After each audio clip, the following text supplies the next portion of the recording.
재밌는 뉴스입니다. 민주평화당이 정의당과 공동교섭단체를 만들려고 지금 공론화에 착수해서 민평당 분들은 빨리 공동교섭단체를 만들고 싶어 합니다.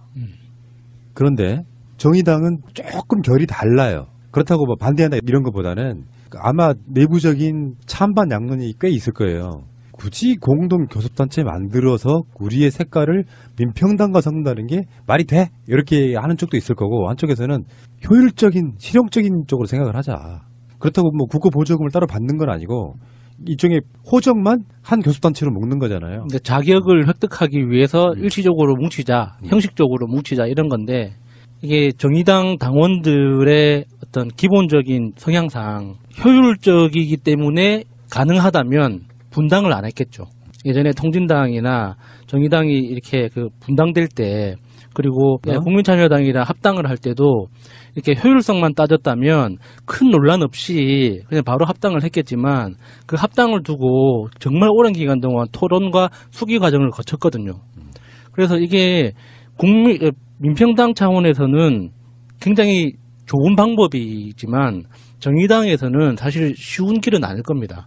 이게 당원들의 목소리가 워낙 크고, 그리고 이게 당원들이 이게 기본적으로 효율적이고 좋은 방법이니까 무조건 가자 이게 아니라 뭐 가치, 신념 이런 걸 더 중요하게 생각하는 분들이 많은 곳이라고 알고 있거든요. 민평당의 일방적인 희망사항은 아닌가, 이게 너무 부풀려지는 게 아닐까, 그런 생각도 해봅니다. 약간 반대로 봐요. 예. 정의당 분들은 전혀 그 생각을 안 했겠죠. 생각조차도 안 했겠죠. 근데 이제 민평당 쪽은 정무적 감각이 정의당과는 좀 다른 거지. 그렇죠. 연례석 갖고 있는데, 자, 한번 둘러보자. 어떻게 뭐 지금 무소속으로 가 있는 그 친구들 합쳐도 연례석밖에 안 내고.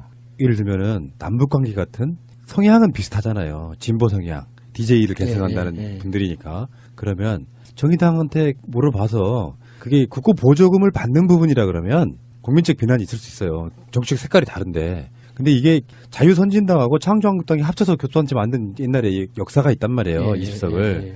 이제 저는 개인적으로 만들어지길 바라는데, 민평당은 지금 지역 기반에 어떻게 보면 굉장히 보수화된 인물들인 건 맞지만 사실 민주 세력의 결에 좀 다가가는 부분도 있고, 남북관계에 있어서만큼은 사실상 지금 남북관계를 전폭적으로 찬성하고 있는 분들이라서 그런 쪽 결만 맞춰놓고 보면 지금 이제 원내 교섭단체라는 상황이 바로 6월 달이면 제2기 이제 20대 국회에 또 원을 구성해야 되잖아요.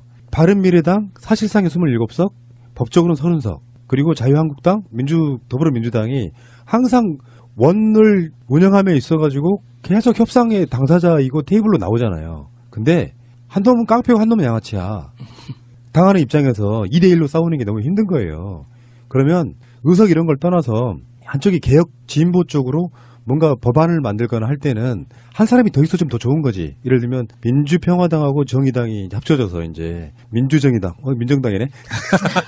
자, 어쨌든 간에 그런 식으로 하나의 교섭단체가 더 있어서 뭔가 이렇게 힘의 균형을 맞춰주는 것도 나쁘지 않을 것 같다, 이런 생각해보는 거죠. 그러니까 그렇게 크게 거시적인 관점에서 보면은 저도 괜찮은 방법이라고 생각하지만, 이게 현실적으로 당 내에서, 그러니까 당이 운영되는 방법들을 그 내부적으로 들여다보면 민평당은 사실상 의원들이 주도하고 있는 당이잖아요. 당원들의 어떤 의사결정이나 당원들의 권리보다는 의원들 중심으로 운영되고 있기 때문에 이런 과감한 제안까지 아이디어가 나올 수 있는 건데, 정의당은 그 상황이 다르다는 거죠. 정의당도 저는 싫어할 이유가 없다고 보는 게, 아까 말했잖아요. 정의당은 생각도 안 하고 있다가 웬열? 이렇게 된 거예요. 왜 그러냐면 이게 합당이 아니잖아요. 합당이라면 똑같은 말은 나올 거예요. 근데 호적만 같이 만들어 놓고 다 따로 하는데, 국회 내에서 교섭단체가 된다는 건 단순하게 원 협상에 있어갖고만 한 자리 찾자는 게 아니에요. 그게 나중에 20대로 넘어가면 상임위원회 하나 맡을 수도 있어요. 그 명분으로 해가지고. 그러니까 돌아오는 효율성인 측면에서 지금까지 정의당은 우리는 원내 교섭단체가 아니니까라고 배제도 됐지만, 어느 순간에는 의뢰껏 당연히 우리를 배제시키는 거라고 생각해서 약간 패배의식도 있는 거거든요. 근데 노회찬 원내대표 같은 사람이 그 원내대표로서 두 당의 원내교섭단체 대표로 나가서 뭔가 협상한다고 생각해봐요. 굉장히 많은 것들이 달라질 거라고 생각이 들어서 저는 찬성한다는 얘기예요. 이게 지금 민평당 측에서 제안을 한 거고 지금 정의당 측에서는 판단 유보거든요. 근데 좀 뉘앙스가 묘한 게 보통 이게 푸나님이 얘기한 것처럼 웬열 그리고 이게 웬떡 그런 상황이면 그냥 판단 유보가 아니라 그리고 만약에 거부해야 된다라고 그러면 이거는 명확한 입장을 내놓거든요. 그런데 그렇지 않은 것을 보고 판단 유보 민평당에서 공식적으로 제안이 들어올 때까지는 판단 유보하겠다. 그때 들어오면 논의하겠다라는 입장인 걸 보면 제가 감히 섣부르게 추측하건대는 민평당과 정의당 간의 그 의원들 간에 어느 정도 의견이 오고 간 거는 있었을 것이다라고 추측을 하는 거예요. 재밌자고 하는 표현인데 웬요리 좋다 나쁘다의 개념이 아니고 생각지도 못했던 어떤 이슈가 떠오른 거라는 이야기 드리는 거예요. 예, 그래서 아마 두 정당 간의 어떤 수뇌부에서는 어느 정도 얘기가 오고 갔을 거다. 합의 차원은 아닙니다. 그런 이야기가 오고 가지 않고 감히 다른 정당을 향해서 우리가 일방적으로 너희들과 원내적 교섭단체를 맺고 싶어 받아줘라고 아무 얘기도 안 되는데 던질 수는 없거든요. 그래서 어느 정도 마쿠에서 의견이 오고 간 상태인 것 같고 결정되지는 않았지만 뭔가 수뇌부에서는 어느 정도 의견이 오고 갔다. 그 정도까지는 좀 추측해 볼 수 있을 것 같아요. 그런데 이게 이 두 당이 원내교섭단체가 된다는 것은 굉장히 큰 사실은 우군은 없는 거죠. 이게 되고 안 되고를 떠나서 된다면 어떻게 보면 이번 정부 문재인 정부가 추진하고 있는 민주당이 나아가고자 하는 어떤 이런 법안이라든지 여러 가지 이슈에 대해서 큰 우군을 얻는 거는 사실이에요. 그렇다고 봤을 때 됐으면 좋겠는데 상황은 좀 봐야 될 것 같습니다. 어찌 될지는 아까 야수님 얘기한 대로 정의당은 또 정의당 나름대로 당원들의 그 입지가 굉장히 높은 당이기 때문에 어찌 될지는 이 당원의 결정의 사항에 따라서 움직일 거라고 보기 때문에 좀 두고 봐야 되지 않나 생각을 합니다. 무엇보다 그 바미당이 그 해당 행위를 하는 의원들을 빨리 징계를 좀 했으면 좋겠어요. 그래야지 좀 더 액티브하고 더 재밌는 판이 벌어질 텐데 지금 바미당이 이렇게 뭔가 쌀 한 톨도 안 놓치려고 다 움켜만지고 있으니까 너무 이렇게 좀 답답하고 지저분해 보이기만 하고 재미가 없어요. 아마도 제가 보기에는 조만간 아마 이 상반기 내로는 탈당을 시킬 거예요. 출당시켜야죠. 출당을 시킬 거예요. 상반기 중으로는. 탈당을 시킬 거에도 들릴 말 아니에요. 탈당을 시키잖아요. 어쨌든 탈당을 시키던 출당을 시키던 어찌됐든 바미당에서는 상반기 안에 지방선거가 되기 전에는 끝나기 전에는 결정을 할 것 같아요. 왜냐하면 바미당은 이 사람들을 이 출당을 시켜야 될 사람들을 하나의 의원이나 인격체를 보는 게 아니라 저 사람들이 있음으로 해서 우리한테 오는 돈이 얼마인가를 보거든요. 그러면 그때까지는 돈이 오고 가는 건 다 끝나요. 그 현금 출납기로 본다는 그렇죠. 그래서 정당 보조금도 상반기 1, 4분기 안에 끝나잖아요. 그것도 끝나고 그다음에 선거 보조금 입금되면은 보낸다는 그렇죠. 그런 보조금들이 다 입금되고 나면 내보내는 거죠. 왜 저는 그런 상상을 못 하는 걸까? 와, 너무 놀랍다. 내가 봤을 때는 계속해서 붙잡고 있을 거라고 봅니다. 그 돈을 받고 내보내면 엄청난 비난에 시달리죠.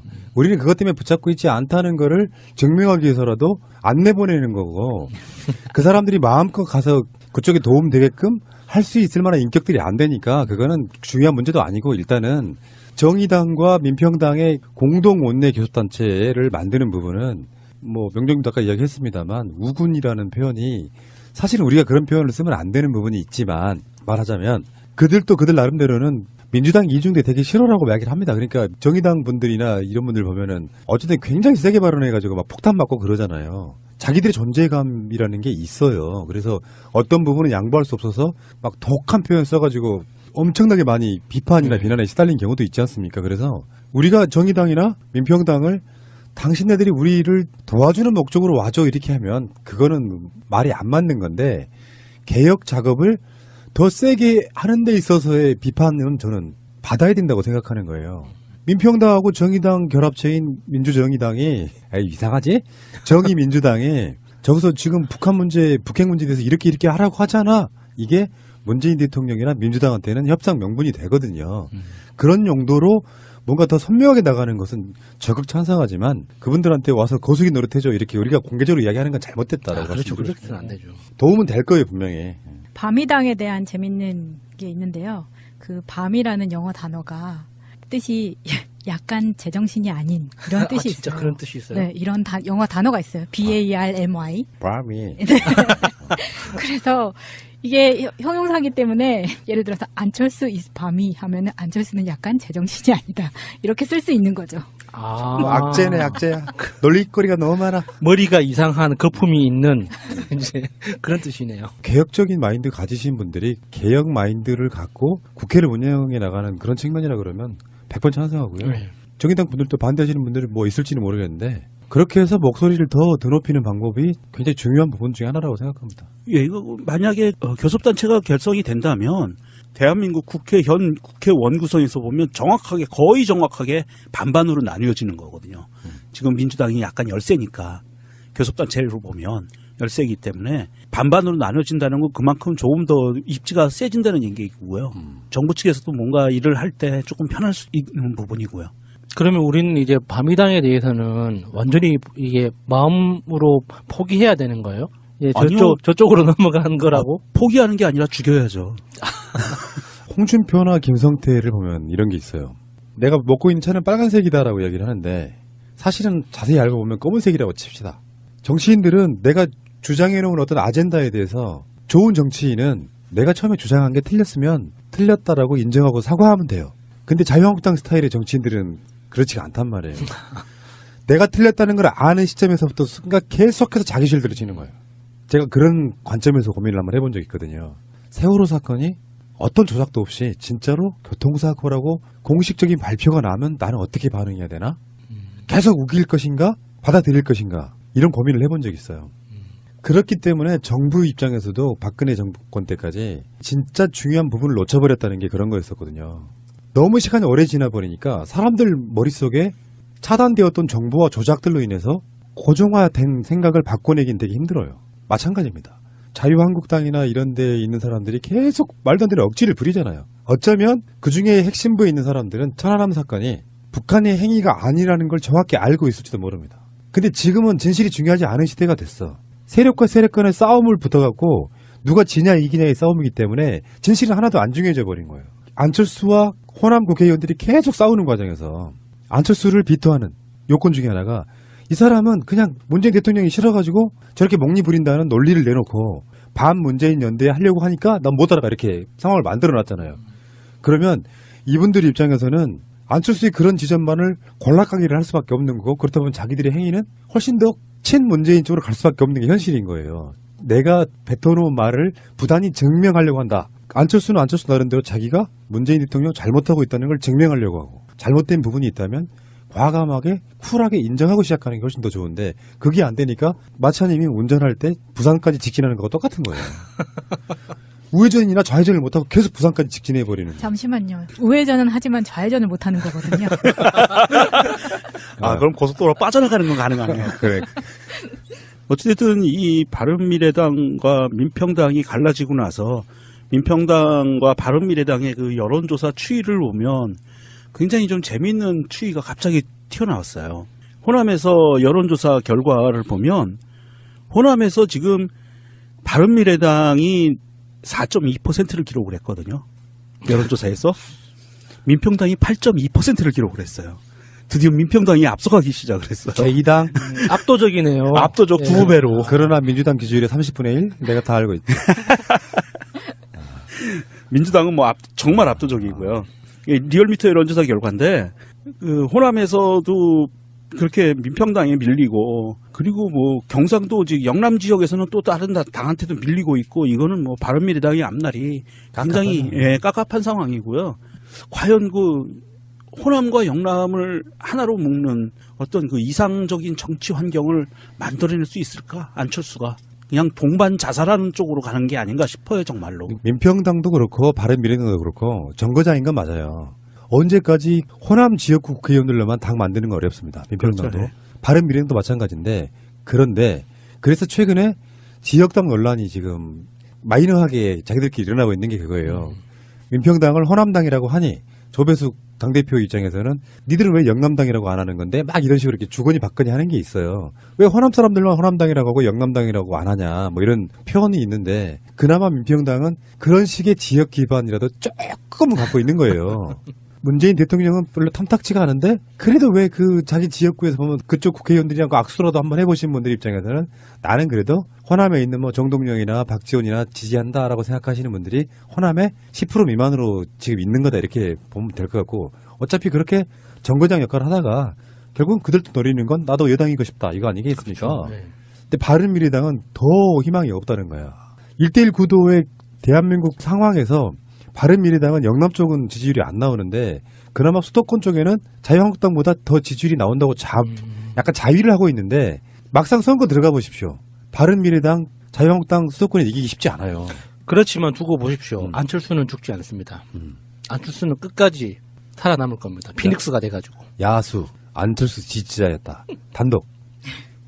어떤 상황에서도 절대 잘못을 모르고 고개 빳빳이 쳐들고 내가 잘못한 건 없다면서 끝까지 살아남을 사람이에요. 저는 믿습니다. 혼자만 살아남는 거네요. 예.